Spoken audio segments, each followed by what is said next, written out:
বিসমিল্লাহির রহমানির রহিম। পরম করুণাময় আল্লাহর নামে আরম্ভ করছি।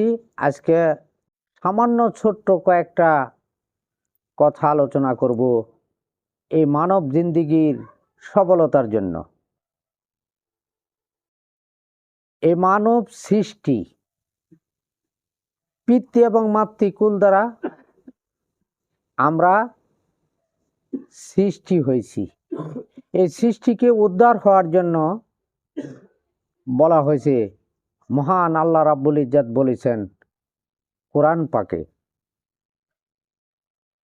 যে হে মানব জীব জাতি, অর্থাৎ মানুষই হলো কুল্লু নাফসে জায়কাতুল মাউত, অর্থাৎ মানুষ হলো একটা জীব, শ্রেষ্ঠ জীব বলা হয়। কিন্তু সেই মানুষকে এইবার এই মানবকে মানুষ হওয়ার কথা বলা হয়েছে। তাহলে এই মানব, এই সৃষ্টি মানব মানুষ হয়ে, পরিশুদ্ধ একজন মানুষ হয়ে এবং স্বয়ং স্রষ্টার তাবেদারি করে, স্বয়ং স্রষ্টার দাসত্ব করে পূর্ণাঙ্গ একিন ও ইখলাস নিয়ে এই দুনিয়ার থেকে আমাদের যাইতে হবে। তাহলে এবার এই মানব সৃষ্টি কি করে মানুষে পরিণত হয়, সেই কথাটি কালাম পাকে আল কোরআনে বলা আছে। বলা হলো যে তোমরা উসিলা সন্ধান করো, প্রয়োজন পড়লে চীন দেশে চলে যাও। এখন চীনেও নাই, জাপানেও নাই, ইংল্যান্ডও নাই, ইন্দোনেশিয়ায় নাই, কোথাও নাই। যে চিনেছে আমার আল্লাহকে তার কাছে যাইতে বলা হয়েছে, চীনা লোকের কাছে। তাহলে আমার দয়াল দাতা রাসূল, আল্লাহর বন্ধু, রাহমাতুল্লিল আলামিন, এই জগতের রহমত নিয়ে আসলেন সৃষ্টির জন্য, রাসূল পাক সাল্লাল্লাহু আলাইহি ওয়াসাল্লাতু সালাম। এই রাসূলের কাছে গেলে নাকি এই মানব সৃষ্টি মানুষে পরিণত হয়। এখন রাসূল নবুয়াত খতম হয়েছে, রাসূল রয়েছেন, রাসূল হায়াতুল মুরসালিন। এই আলীর মধ্য দিয়ে, পাক পাঞ্জাতনের মধ্য দিয়ে এইবার সিঁড়ি বাই সিঁড়ি বড় পীর আব্দুল কাদের জিলানী রহমাল্লাহ অলিকুলের শিরোমণি, তিনার মধ্য দিয়ে মঈনুদ্দিন চিশতি দিয়ে, বাহুদ্দিন রহমাল্লাহ দিয়ে, তারপরে মুজাদ্দেদ আল ফেসানি, আহমদ ফারুকি সারহিন্দি রহমাল্লাহ দিয়ে, এইবার এই চার তরিকার মাধ্যমে আল্লাহর এই নূরি আরশি আমার রসুলের অন্তরাত্মার দ্বারা এই সৃষ্টি মানুষকে সুমার্জিত হুঁশিয়ারি জ্ঞান দান করেন। আমি আমার এইবার তাদের মাধ্যমে, তাদের উসিলা দিয়ে অনেক অসংখ্য ডালপালা বাড়াই গেছে। অনেক অলি আবদাল, গাউস, কুতুব বেলায়েতের মাধ্যমে এবার বাড়ায় আসতেছেন। তাহলে আমরা পীর ও মুর্শিদ এবং সদ্গুরুর সঙ্গ নিব, নিলেই আমরা মানব সৃষ্টি হইতে মানুষে পরিণত হব। তা আমি যখন আমার গুরুর কাছে, পীরের কাছে যাব, সেই গুরু বা পীর বা হাদি মুর্শিদ তিনি, আমি তো বাপের মস্তিষ্ক হইতে, মায়ের এই গর্ভদ্বার দিয়ে দুনিয়াতে আসছি। তাহলে মাতৃকুল পিতৃকুলের দুই এই সংমিশ্রণ হয়ে, দুই সত্তা শক্তির মাধ্যমে আমি সৃষ্টি জীব হয়েছি।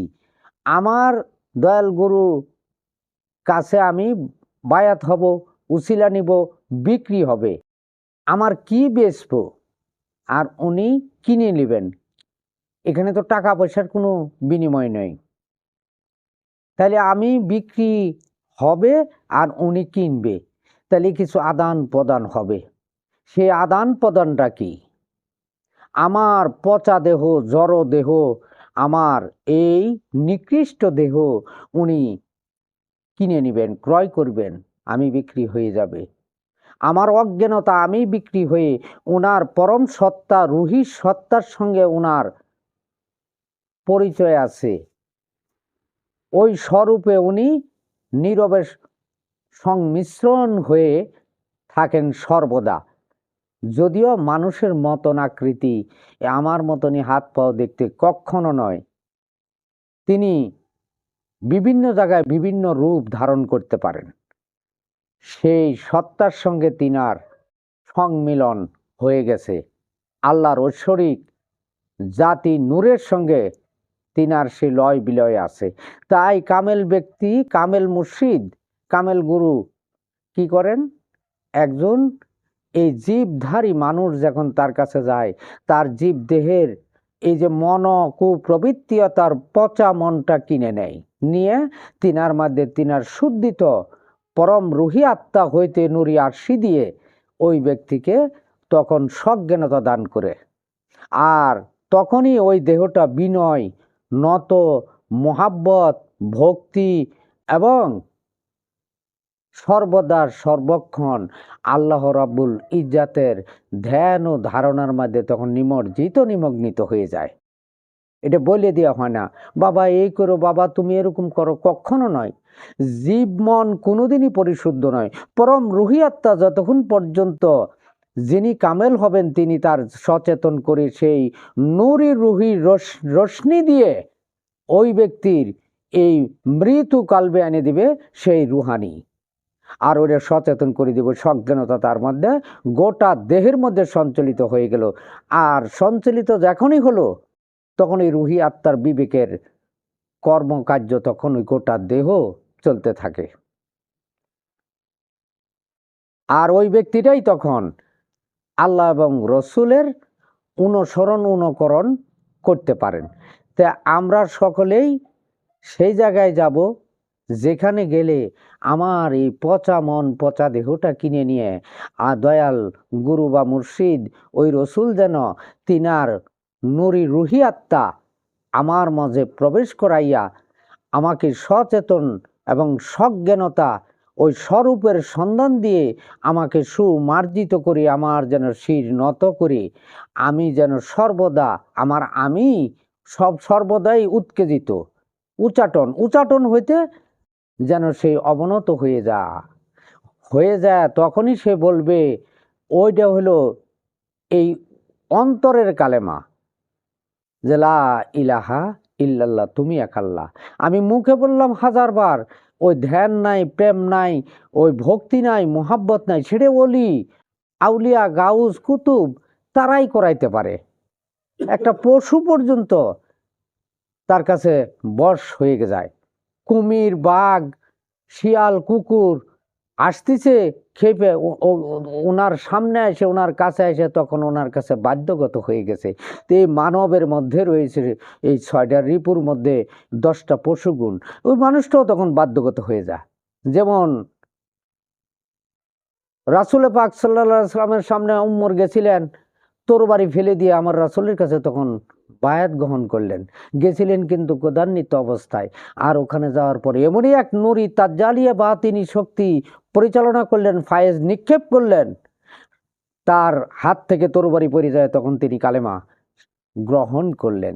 ঠিক তদ্রূপই আমরা এমনই একটা কামেলের কাছে যাব, এমনই একটা মুর্শিদের রসুলের কাছে যাব, যেটার মাঝে রিসালতে হায়াতুল মুরসালিন রাসূল আছেন, উহার সঙ্গে যার অস্তিত্ব লয় বিলয় হয়েছে, তিনার কাছে গেলেই এই জীবধারী মানবকে তিনি শুদ্ধ মানুষ বানিয়ে দিবেন, শুদ্ধ মানুষ হওয়ার মতন কায়দা কৌশল কানন করে দিবেন। তা আমরা সবাই কামেল গুরু বা মুর্শিদ গ্রহণ করব, আহলে বায়াতে দাখিল হয়ে এই মানব জিন্দেগিকে উদ্ধার করে এখান থেকে পশু হইতে মানবাত্মার বিবেকাত্মার অধিকারী হয়ে মানবতা নিয়ে আল্লাহ রাসূলের ধ্যান ও খেয়ালের স্মরণের শেষ দায় এই সৃষ্টিকুল পাড়ি দিব। আর অবশেষে আমার আল্লাহ আমাদের সকলকে বলাবেন যে লা ইলাহা ইল্লাল্লাহ মুহাম্মাদুর রাসূলুল্লাহ। এই কথাটি সে ব্যক্তি বলে যাইতে পারবে না। আর যতক্ষণ পর্যন্ত মন মস্তিষ্কের অধিকারী থাকবে এই জীব মানুষ, সে কোনোদিনই এই একিনু ক্লাসের কালেমা হবে না। তা আমরা সবাই ইনশাল্লাহ উসিলা গ্রহণ করব এবং এই বায়াত না হয়ে সৃষ্টিকুল থেকে যেন কবরে না যাই। যদি এই বায়াত না হয়ে উসিলা গ্রহণ না করি আর মানুষত্ব হুঁশ যদি না আসে, তাহলে নিশ্চয়ই আমাদের জীবনে আসবে আবারও অন্ধকার জাহান্নাম, যেটা 84 ফের। আজকের বলা বক্তব্য এখানেই শেষ করলাম। সামনে দয়ালদাতা আল্লাহ যদি বলায় এর প্রসঙ্গ নিয়ে, সেটা কোন আকৃতি কোন রূপে, সেই জিনিসটা এখানে বাস্তবিত প্রমাণ রূপ দিয়ে বলার চেষ্টা করব। এখানেই আজকে শেষ করলাম। আসসালামু আলাইকুম ওয়া রাহমাতুল্লাহ।